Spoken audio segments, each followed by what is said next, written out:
Welcome to the deep dive. Today, we're diving straight into the whirlwind of cryptocurrency and blockchain. You shared an audio discussion from Blockchain DXP just yesterday, May 21st, 2025. And, well, our mission is to cut through the noise a bit, Right. pull out the essential insights, explore what they really mean for you.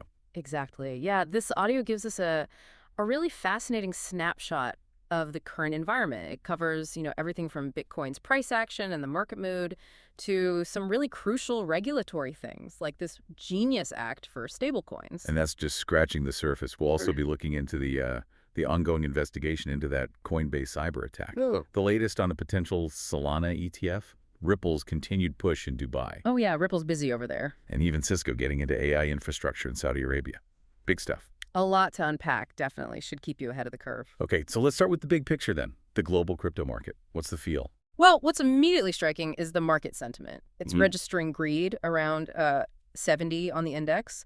And this optimism, you can sort of see it reflected in the global crypto market cap. It's sitting at 3.48 trillion US dollars, though slight dip, 0.8%, 0.80% in the last 24 hours. Okay, a little cooling maybe. But the 24-hour trading volume is quite high, Mhm. 123 billion USD. That's up over 20%. So lots of activity. That greed indicator is always something to watch, isn't it? Suggests positive momentum, sure, but you also have to wonder if it's, sustainable or if it signals maybe a cooling off period coming. Yeah, exactly. Periods of high greed have, historically anyway, sometimes preceded market corrections, people taking profit. Right, profit taking. So what kind of triggers do you think could lead to a shift in this environment? That's a key question. If we look at the DeFi space, the data there adds some context. Total value locked, TVL, in DeFi is substantial, 118.20 billion USD. And the 24-hour volume is around 12.18 billion. Okay, and DEX dominance. CEX dominance is at 44.47%. Seems pretty significant. And just quickly, for anyone less familiar, a DX, decentralized exchange, that's peer-to-peer trading, no central middleman. Correct. So that 44% suggests a strong preference for these decentralized platforms. But the audio also brought up something interesting about how centralized exchanges might be interacting with DXs, potentially skewing that figure. Precisely. It could be influencing that dominance figure. So the picture might be a bit more nuanced than it looks at first glance. Makes sense. And if you look at the top DXs by 24-hour volume, Uniswap and PancakeSwap are clearly leading the pack. Volumes of 4.7 billion and 4.4 billion US dollars, respectively. Huge numbers. Yeah. What really stands out is Radium in third place. Much lower volume, 881 million. That's a big gap. It is. A significant gap between the top two and the rest suggests quite a concentration of activity, doesn't it? It really does. Makes you wonder why those two are so far ahead. Is it network effects, features, or something else driving it? Could be a mix of things. Definitely network effects play a part. Okay. Now let's move on to stablecoins. They're so fundamental, right, for how the markets function. Absolutely. The stablecoin market cap currently sits at 244.28 billion USD. And Tether, USDT, it just continues to dominate, both in 24-hour trading volume that's nearly 87 billion USD and overall market share about 63%. Wow. Tether is still king then. Really central to trading activity. No question. And when we look at the big two, Bitcoin and Ethereum, Bitcoin's market cap is back over 2 trillion, 2.11 trillion USD currently. Ethereum's at 377 billion. and trading volumes. Follow a similar pattern. Bitcoin around 54.4 billion in 24 hours, Ethereum at 23.7 billion. Okay. What about dominance trends? Bitcoin still holding the lion's share. It is. Bitcoin dominance is at 60.80%. But what's interesting is Ethereum's dominance has seen a recent uptick. It's now at 8.86%. Oh, interesting. Why the increase? Likely connected to recent upgrades, ongoing development initiatives within the Ethereum ecosystem, just generating more interest, more activity. Yeah, definitely something worth tracking as those ETH initiatives mature. Now, another area getting a lot of buzz is tokenizing real-world assets, RWAs.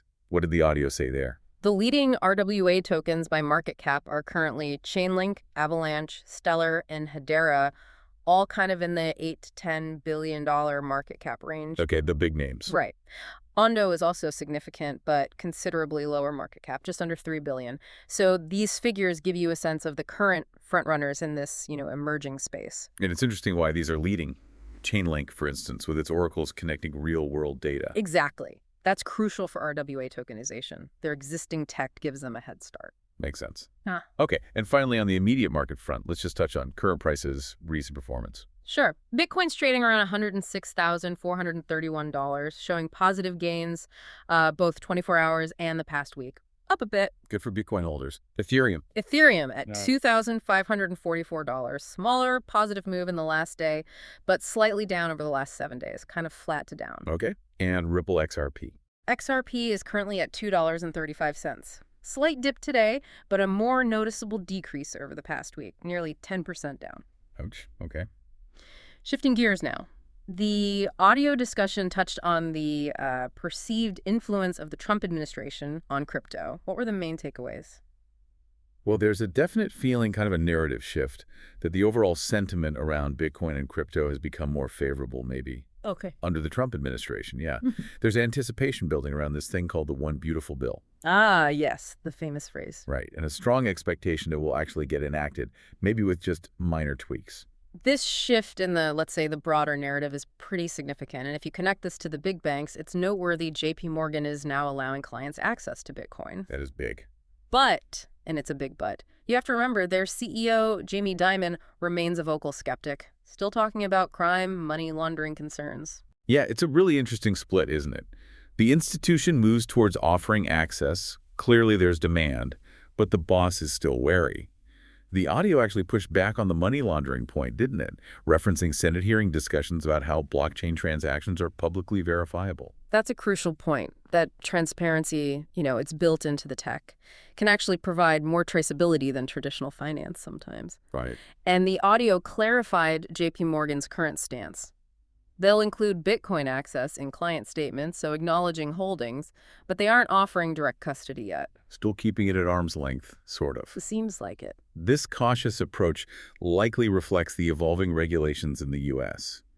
The general tone might be becoming more accommodating under Trump, but the Fed still seems to have limits on direct bank involvement with crypto firms. It seems like progress, but yeah, maybe a measured one. Okay, let's turn our attention to a potentially significant piece of regulation then. The Genius Act. Yeah. What can you tell us about this one? Right, the Genius Act. Quite the acronym. Guiding and establishing national innovation for U.S. stablecoins. Its main goal is to set up a clear, consistent regulatory framework just for payments stablecoins. Okay, payments stablecoins specifically. So the ones pegged to fiat, like the dollar, used for payments. Exactly. And the key provisions are really important here. It mandates issuers maintain a one-to-one reserve. So for every stablecoin out there, there's an equivalent amount of safe, liquid assets held specifically U.S. dollar short-term treasury bills. So proper backing. Proper backing. Plus, it imposes AML and KYC requirements, anti-money laundering, and know your customer. Standard stuff for financial services, basically. Pretty much. These provisions really show the focus on stability and preventing illicit use. Given that stablecoins are often centralized and act a bit like banks, these requirements make a lot of sense, aligning them somewhat. Yeah, they do. What else is in there? Another very significant part is the proposed ban on algorithmically backed stablecoins. Like Terra Luna. Almost certainly a direct response to the Terra Luna collapse. That really highlighted the risks, the potential instability of stablecoins relying on algorithms instead of actual reserves. Yeah, that was messy. Yeah. But this ban, it really highlights that fundamental debate in crypto, doesn't it? Yeah. Algo stablecoins might align more with decentralization principles. But their track record, well, it's raised red flags for regulators, definitely. And the audio noted Dubai has a similar ban too. It did. Seems there's a growing consensus, or at least concern, driving a more conservative approach here, a trade-off, really. Decentralization ideals versus practical stability and, consumer protection. Precisely. The bill does apparently include a provision allowing smaller issuers to operate under state rules if they meet minimum federal standards. Okay, so maybe a path for some innovation still. Perhaps, trying to balance oversight and innovation. And politically. The audio said it faced some early resistance, but now has bipartisan support in the Senate. That's right. Initially some Democratic resistance, but now broader support. Seems like a growing recognition across the aisle that clear rules are needed for stablecoins. Makes sense. Okay, turning now to security matters. That recent Coinbase cyberattack? Yeah. What's the latest there? Yeah, unfortunately, the U.S. Department of Justice has launched an investigation into that. Coinbase acknowledged it, said they're fully cooperating with the DOJ, other law enforcement. That came from their chief legal officer, Paul Grewal. Understandably, something like this raises big concerns about user fund safety, right? Absolutely. And the audio also highlighted a secondary risk. A surge in fake phishing emails trying to exploit people's anxiety about it. Ugh, always happens. Critical reminder for everyone to be super careful, verify everything. Definitely. Exercise extreme caution with any communications you get. And the audio also mentioned, just briefly, some past technical glitches Coinbase had since introducing their base network. Incorrect meme coin prices, things like that. Yeah, small incidents, but they do suggest maybe some operational challenges recently for the platform, worth noting. Okay, let's shift focus again. Regulatory outlook for other cryptos, specifically Solana. What's the latest on a potential spot Solana ETF? Well, the SEC has hit pause, announced a delay in deciding on several spot Solana ETF applications, includes proposals from big names, 21 Shares, Bitwise, VanEck, Canaccord Genuity. And just to remind everyone, an ETF lets investors get exposure to Solana without actually buying and holding the crypto themselves. Trades on a stock exchange. Correct. And it's important to stress, this is a delay, not a rejection. They're taking more time to review the complex legal and policy issues, need to consider all the implications thoroughly. Right, due diligence. And the audio correctly pointed out, any official news approval or rejection is likely to move Solana's price significantly. Oh, absolutely. Big potential market impact there. And for anyone wanting to track crypto ETF news closely, the audio recommended following Balkanist on X, formerly Twitter. Good tip. They provide pretty regular updates on those developments. Okay, now let's head over to the Middle East. Ripple's activities in Dubai. What's new there? Ripple's building on that regulatory license they secured in Dubai. Recently announced Zanbank and Mamo as the first blockchain-enabled payment corridors in the UAE using Ripple's tech. Interesting phrasing, blockchain-enabled. Because Ripple isn't quite a traditional blockchain, right? Correct. Good clarification. The audio pointed that out too. Ripple uses a different protocol based more on an IOU principle between participants, not a distributed ledger like Bitcoin. Right. But tech aside, the benefits are the key thing. 247, 365 fund transfers, near instant settlement. Exactly. Tackles those major pain points in traditional cross-border payments. Slow settlement, high fees, lack of transparency. And Dubai's supportive regulatory environment is clearly a big factor here. Plus, rising demand in the Middle East for better payment solutions. Definitely. The audio referenced a 2025 New Value report found 64% of financial leaders in the Middle East and Africa see faster settlement as a key driver for adopting these kinds of technologies. That's a strong signal. Yeah. And the partners Ripple has there, Zanbank and Mamo, they sound ambitious. They do. Zanbank wants to boost the UAE digital economy with AI, blockchain, digital asset custody, even planning an AED stablecoin. Wow. And Mamo is focused on simplifying global payments, helping UAE businesses expand internationally using Ripple's tech. With UAE businesses projected to grow significantly, topping 1 million by 2030. The need for advanced payment infrastructure becomes critical, handles the volume, the complexity. And Ripple Payments already has a huge reach globally, right? Covering most payout markets, processing billions. Yeah, vast majority payout markets, significant chunk of daily FX volume, over 70 billion processed already. Plus, they hold around 60 licenses and registrations globally. So a well-established player making strategic moves in a key region. That sums it up well. Okay, finally, the audio highlighted a major development in Saudi Arabia. Cisco and an entity called Humane. What's that about? Yeah, a big deal announced. Cisco is partnering with Saudi Arabia's Humane to develop AI infrastructure in the kingdom. This ties directly into Saudi Vision 2030, their big plan to diversify the economy away from oil. AI is a huge part of that diversification strategy for many countries now. Absolutely. The investment targets here are significant. Infrastructure build-out, AI research support, and local talent development. And the timing is interesting. Follows high-level meetings, big Saudi investment commitments in the U.S. Right. And President Trump's recent visit there, too. It all points to Saudi Arabia's very strong focus on becoming an AI leader.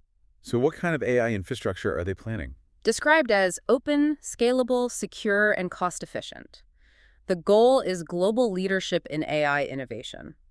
And Humane specifically emphasizes democratizing access, removing infrastructure barriers for businesses and innovators. Okay, and Cisco's role. What are they bringing to the table? A lot, actually. Foundational infrastructure using their Nexus and Hyperfabric networking tech, UCS compute platform. Security is key, using Hypershield and Splunk. Importantly, they're pushing an open, vendor-agnostic approach. So not locking things into just Cisco gear. Seems that way. Plus, leveraging their global partner network for implementation. And beyond the tech. They're setting up a Cisco Institute at Cost King Abdullah University of Science and Technology, a top research university there. Also committing to free digital skills training AI, cybersecurity, data science for a large number of Saudi learners. That's a big commitment to local talent. It is. And looking ahead, Cisco will provide infrastructure for major events like Riyadh Expo 2030 and the 2034 World Cup. Wow. So really embedding themselves in the country's future plans. Definitely. This builds on Cisco's existing country digital acceleration program there, active since 2019. It reaffirms their long-term commitment, supporting digital transformation with AI now front and center. Okay. So as we wrap up this deep dive, quite a picture emerges. A crypto market that's, well, vibrant and certainly reactive, heavily influenced by regulation, geopolitical factors. Yeah, it's definitely dynamic. The evolution of stablecoins is clearly a major thread to follow, especially with things like the Genius Act. Security challenges remain critical. Always a concern. And then in the Middle East, we're seeing these really significant, ambitious moves. Blockchain adoption for payments via Ripple, massive investments in AI infrastructure in Saudi with Cisco. It really brings us to a final point for you, the listener, to maybe chew on. Given these contrasting philosophies, we see centralized versus decentralized solutions, whether it's stablecoins, exchanges, whatever. And then you layer on the incredibly rapid advances in artificial intelligence. How might these, seemingly distinct forces ultimately converge? Or maybe clash? Or even create entirely new paradigms in shaping the future of finance and technology for you? It's definitely complex, a lot of interconnected pieces, constantly shifting. We encourage you to keep exploring these developments, think about the broader implications of what we've discussed. Thanks for taking the deep dive with us.